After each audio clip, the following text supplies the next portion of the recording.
the Columbia Network takes pleasure in bringing you Suspense.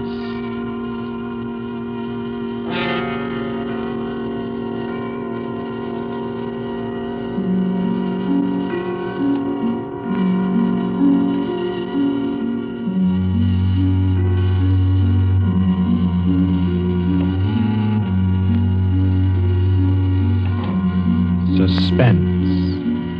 Columbia's parade of outstanding thrillers, produced by William Spear and scored by Bernard Herrmann. Notable melodramas from stage and screen, fiction and radio, presented each week to bring you to the edge of your chair, to keep you in suspense.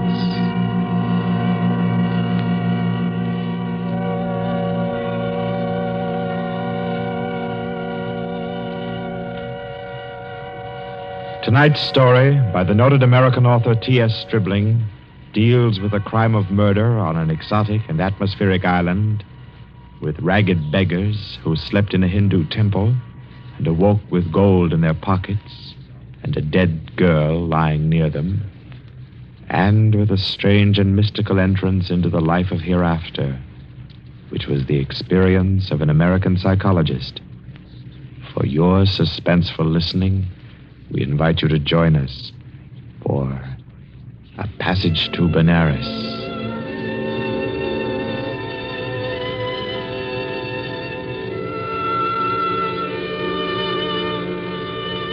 In Porto, Spain, in Trinidad, at 5:30 in the morning, Mr. Henry Poggioli, an American psychologist, stirred uneasily, became conscious of a splitting headache, opened his eyes in bewilderment, and then, with a shock, saw where he was. He got up, arranged his clothing.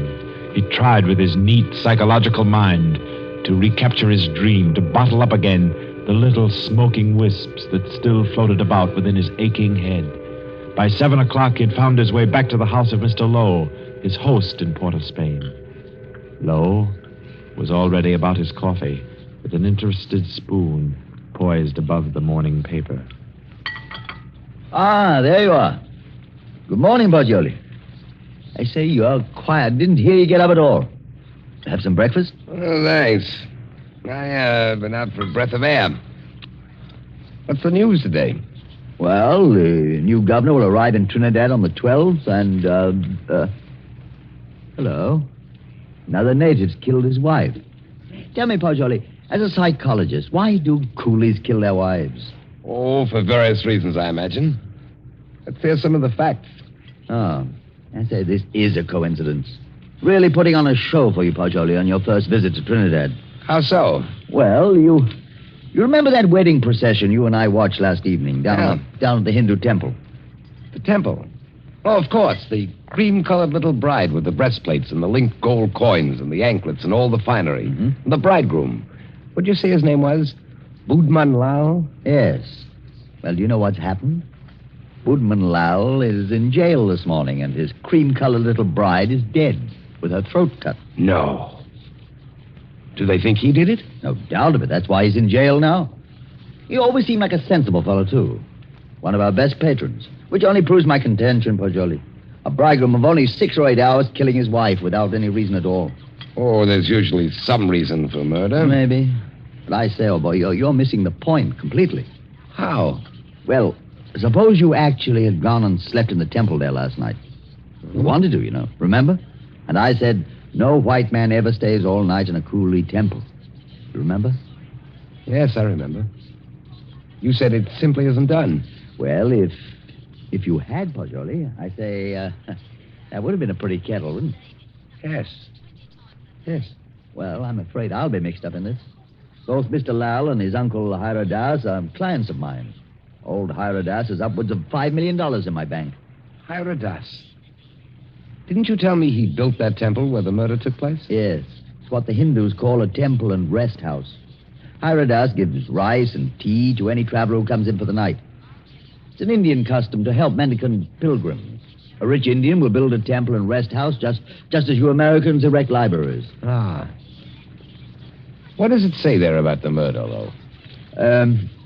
Budman Lal, nephew of the famous Mr. Hira Das, was arrested early this morning at his home for the alleged murder of his wife, whom he married yesterday.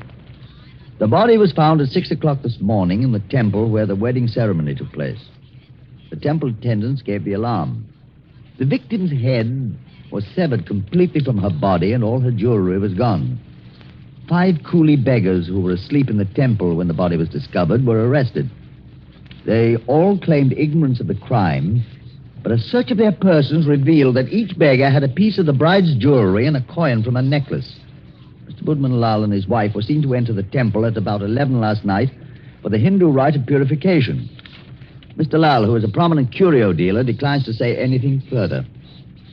Doesn't tell you very much, does it? No, not much. What do you make of those beggars? Oh, that's simple enough. Those devils laid in wait inside the temple until the husband went out and left his wife. Then they murdered her and divided the spoil. Ah, but she had enough bangles and geegaws to give a dozen to each man. Yes, you're quite right, Pajoli. That's a fact. Why should they continue sleeping in the temple after they'd killed her if they did murder her? Well, why shouldn't they? They knew they'd be suspected, and they couldn't get off the island without capture, so they thought might as well lie down again and go back to sleep. You may be right, Lo, but that doesn't look like the solution to me. Well, I'm satisfied that's how it occurred. You mean the beggars killed her? Mm-hmm. Well, I don't think so. I rather fancy that the actual murderer took the girl's jewelry and went about the temple thrusting a bangle and a coin in the pockets of each of the sleeping beggars to lay a false scent. Oh, come now. That's laying it on a bit too thick, Butcher. My dear Lo, that's the only possible explanation for the coins in the beggars' pockets. I say, oh, boy, you've had lots of experience in these things. Come along with me, and we'll go up and see Mr. Hira Das and see if we can't help his nephew. I'll be glad to. But we'll go to the temple first. Then we'll call on Mr. Hira Das.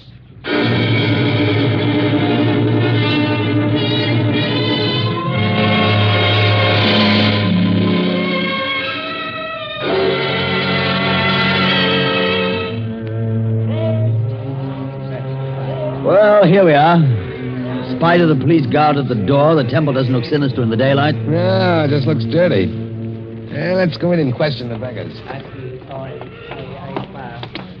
Excuse me, did any of you fellows hear noises in this temple last night? Oh, much sleep, Sahib. No noise. Policeman punch us wake this morning. Makes it still here. What's your name? Shuda Chand, Sahib. When did you go to sleep last night? When I ate rice and tea, Sahib. Mm-hmm. Do you remember seeing Budman Lal and his wife enter this building last night? Yes, remember, Sahib. Did you see them go out? No, Sahib. No one remember go out. You were all asleep then, huh? All asleep, Sahib. Did you have any dreams during your sleep? Hear any noises? I dream bad dreams, Sahib. Huh? When policeman punched me awake this morning, I think dream has come true. And me, Sahib. Me, too. Me. Did you all have bad dreams? Yes, all have bad dreams. Look here, Pajoli. I don't see where this is getting us. I do think we ought to be getting on to old Hira Das's house. No, I think we can now entirely discard the theory that the beggars murdered the girls. On what grounds? They told you nothing except that they all had bad dreams. That's the reason. They all had wild, fantastic dreams. That suggests that they were given some sort of opiate in their rice or tea last night. It's quite improbable that 5 ignorant coolies would have wit enough to concoct such a piece of evidence as that. That's a fact, but I don't believe a Trinidad court would admit such evidence. We're not looking for legal evidence. We're after some indication of the real criminal. Now I suggest that we get onto the house of Hira Das.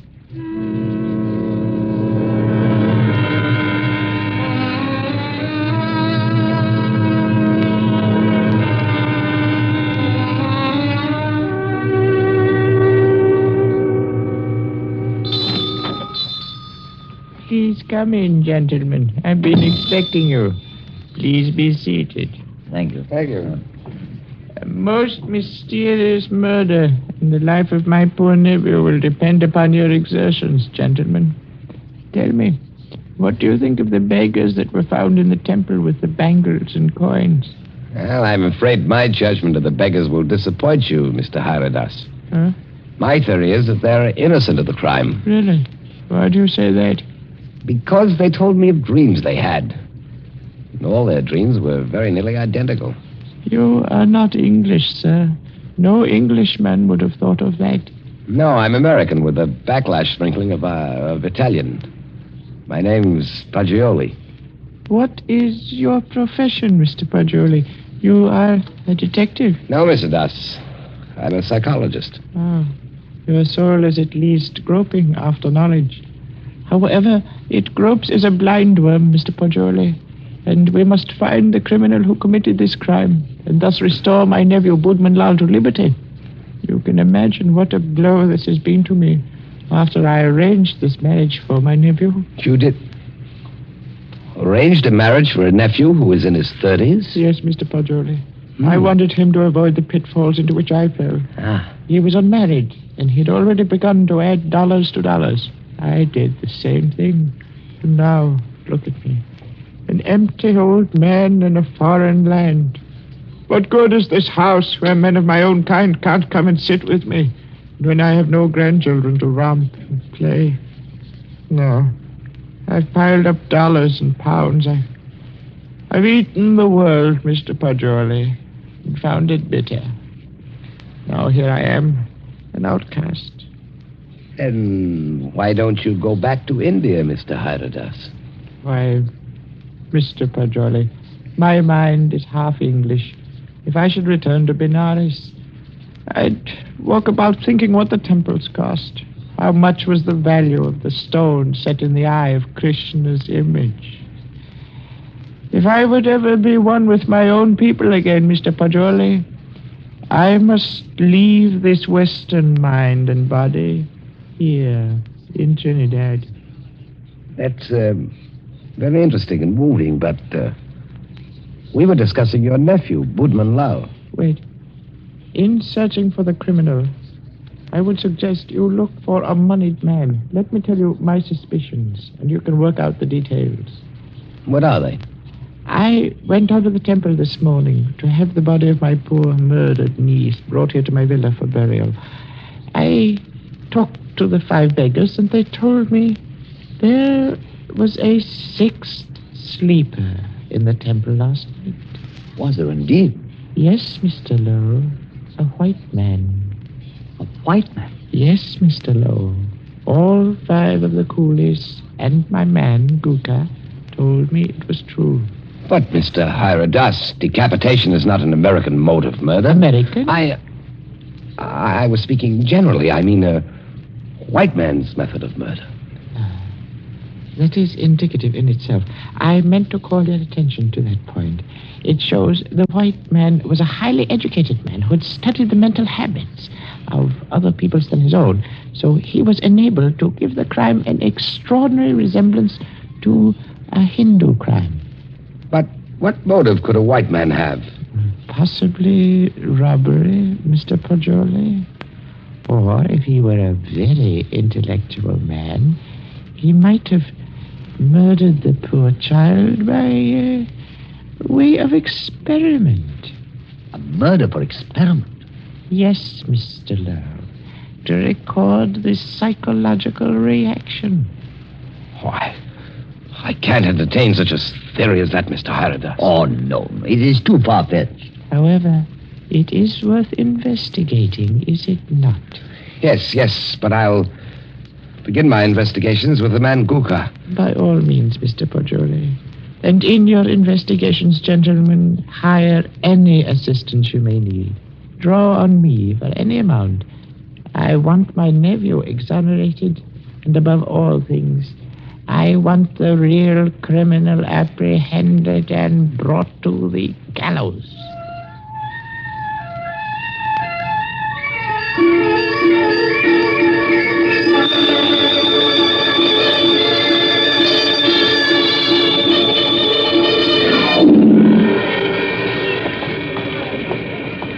What do you think of that, Paggioli? A white man in that temple.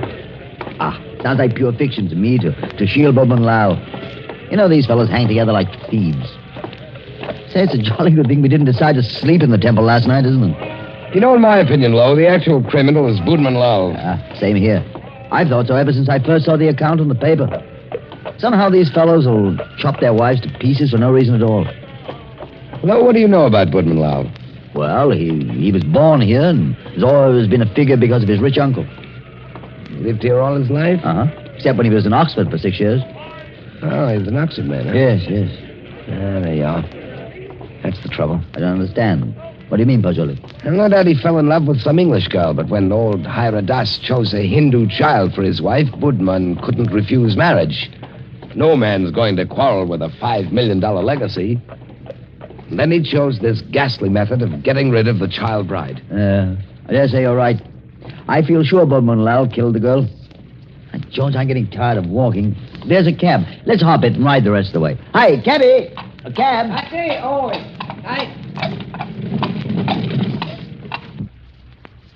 Well, aren't you coming? You know, I don't feel that I can conscientiously continue this investigation, trying to clear a person whom I have every reason to believe guilty. But, man, don't leave me like this. At least come as far as police headquarters with me and explain your theory about Guka, the temple keeper, and the rice. Well, I thought I'd go back to your cottage and pack my things. Pack your things? Oh, your boat doesn't sail until Friday. Yes, I know, but there's a daily service to Curacao. It struck me to go there. Oh, now, come. You can't run off like that just when I've stirred up an interesting murder mystery for you to unravel. Why, Pajoli, you ought to appreciate my efforts as a host more than that. Well, all right, then.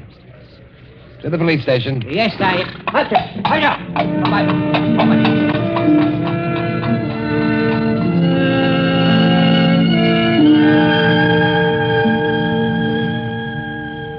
Chief Vickers, this is my friend, Mr. Pajoli. Mr. Pajoli, Mr. Vickers is chief of Trinidad's police force. How do you do? How do you do? Chief Vickers, I've asked Mr. Pajoli's counsel in the Budman Lal murder case. And he's already developed a theory as to who is the actual murderer of Mrs. Budman Lal. So have I. Now, in this matter, Chief Vickers, I want to be perfectly frank with you. I'll admit we're in this case in the employ of Mr. Hiradas and are making an effort to clear his nephew, Budman Lal. We felt confident you'd use the skill of the police department of Port of Spain to work out a theory clearing Budman Lal just as readily as you would to convict him. Our department usually devotes its time to conviction and not to clearing criminals. Yes, I know that, but if our theory will point out the actual murderer... What is your theory? Mr. Pajoli's deduction is based on the dreams of the men who were found in the temple. So Mr. Pajoli's deduction is based on dreams. It would be a remarkable coincidence, Mr. Vickers, if 5 men had lurid dreams simultaneously without some physical cause. It suggests strongly that their tea or rice was doped. Now, if you find out what soporific was used, then have your men search the sales record of the drugstores in the city to see who has lately bought such a drug. You will find the murderer. Uh-huh. How do you like Trinidad, Mr. Pajoli? I'd like it very much indeed. You've just arrived, haven't you? Yes. In what university do you teach back in the States? Ohio State. A chair of criminal psychology in an ordinary state university? I'm not a professor. I'm simply a docent, and I haven't specialized on criminal psychology. I quiz on general psychology. You're not teaching now? No, this is my sabbatical year. You look young to have taught in the university 6 years, but then you Americans start young in your land of specialists. Now, Mr. Pajoli, I suppose you're wrapped up heart and soul in your psychology. I am. You'd do anything in the world to advance yourself in the science. I rather think so. Especially keen on original research work. That's what he is, Chief Vickers. Do you know what he asked me to do yesterday afternoon? No, what, Mr. Lowe? Oh, I don't think we ought to burden Mr. Vickers with our household anecdotes. Oh, but I'm really curious. Just what did Mr. Pajoli ask you to do yesterday afternoon, Mr. Lowe? Oh, well, really nothing at all. It was just a little psychological experiment he wanted to do. And did he do it? Oh, no, I wouldn't hear of it. Oh, as unconventional as that? Oh, it was really nothing at all. I think I could guess your anecdote if I tried, gentlemen. About a half an hour ago, I received a telephone message from my man stationed at the temple to keep a lookout for you and Mr. Pajoli. A lookout for us? Yes, because one of the coolies under arrest told him that Mr. Pajoli slept in the temple last night. Oh, but that's not true. That's exactly what he didn't do.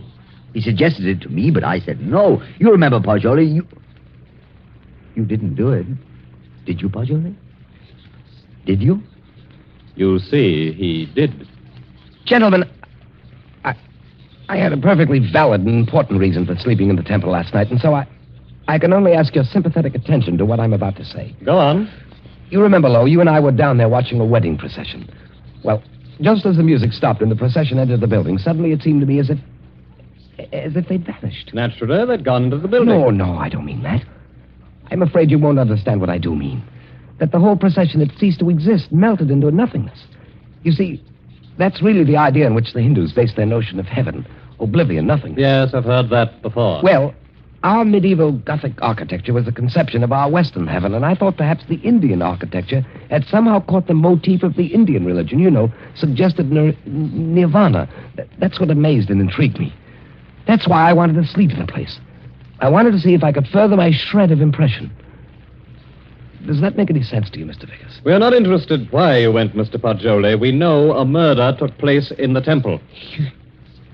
You can't think that I committed a horrible murder as an experiment. You intellectual chaps do some pretty weird things, Mr. Poggioli. Why, only the other day I was reading about two young intellectuals. What? Yes, these fellows I read about also tried to turn an honest penny by their murder. I don't suppose you happened to notice yesterday that the little bride, Maila Ram, was almost covered with gold bangles and coins? Of course I noticed.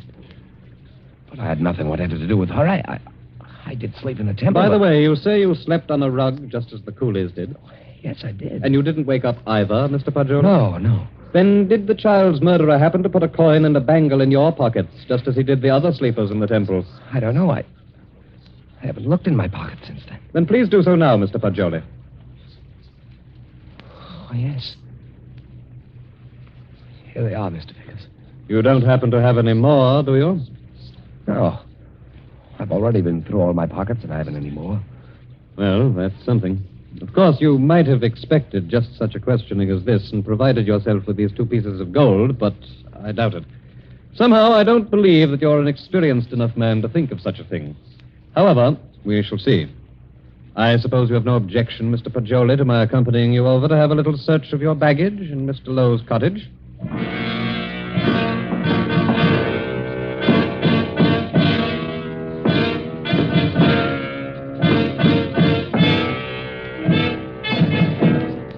Now then, Mr. Poggioli, be so kind as to open your trunk.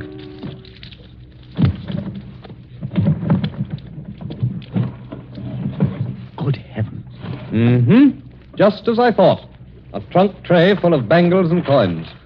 I'll say one thing for you, though, Mr. Poggioli. Your nerve almost got you by. But you can't believe that I did it. No. You don't believe I did this, do you? I don't. In your trunk, Poggioli. If I did it, I was sleepwalking. God, to think that it's possible that right here in my own Well, trunk. we might as well start back, I suppose. This is all. I'll go back with you, Poggioli. I'll see you through. Somehow I can't. I won't believe you did it. Thanks.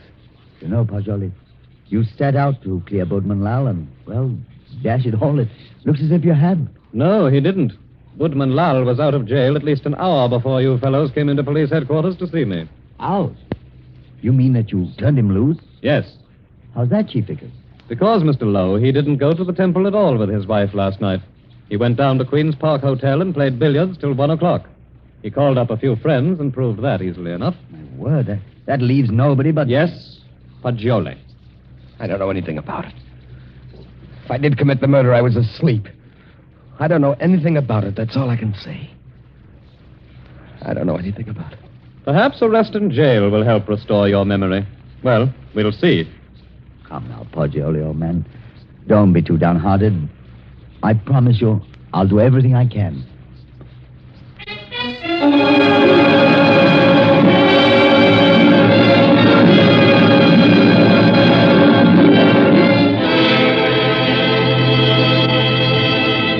In the case against Henry Poggioli, having been duly tried by a jury of your peers who have been found guilty and by the powers invested in me, I herewith sentence you to be hanged by the neck until you are dead.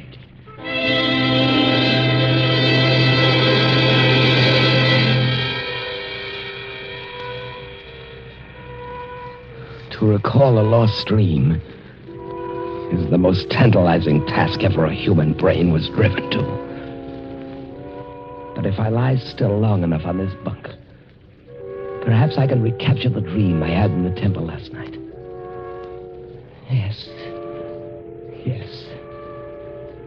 seems to me that the image on the altar moved.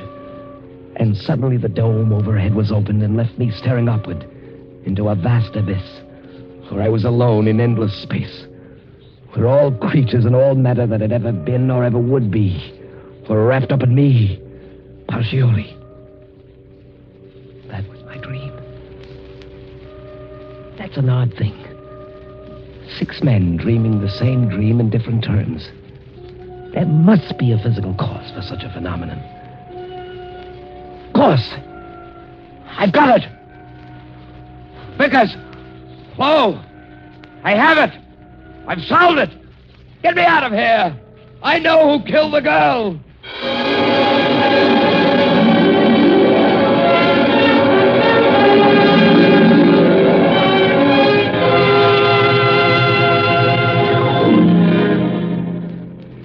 What is it, my friend? I know who murdered the bride. Old Hyrodas did it. Now listen. Go tell Vickers to take the gold he found in my trunk and develop all the fingerprints on it. He'll find Hyrodas's prints. Also tell him to follow out that opiate clue I gave him. He'll find Hyrodas sent a man to put the gold in my trunk. See if they don't find brass or steel filings in my room where the scoundrel sat and filed a new key. But they've already done that long ago. They have? But Certainly. And old Hyrodas confessed everything. Though why a rich old man like him should have murdered a pretty child is more than I can see. But why did he pick on me as a scapegoat? Oh, he explained that to the police. He said he picked on a white man so the police would make a thorough investigation and be sure to catch him. He did? Aye. But what I can't see is why the old boy wanted to be caught and hanged. Why didn't he commit suicide? Why? I know why. Because according to his religion, in that case his soul would have returned in the form of some beast. He wanted to be slain because he expects to be reborn instantly in Beneres, with little Maila Ran as his bride instead of his nephew's. He hopes to be a great man with wife and children. All the things he was not, here in Trinidad. Yes, you must be right. Why didn't you come and tell me about Hyrodas's confession the moment it occurred? What do you mean keeping me here when you know I'm an innocent man? Why didn't you tell me before this? Because I couldn't. Old Hyrodas didn't confess until a month and 10 days after you were hanged.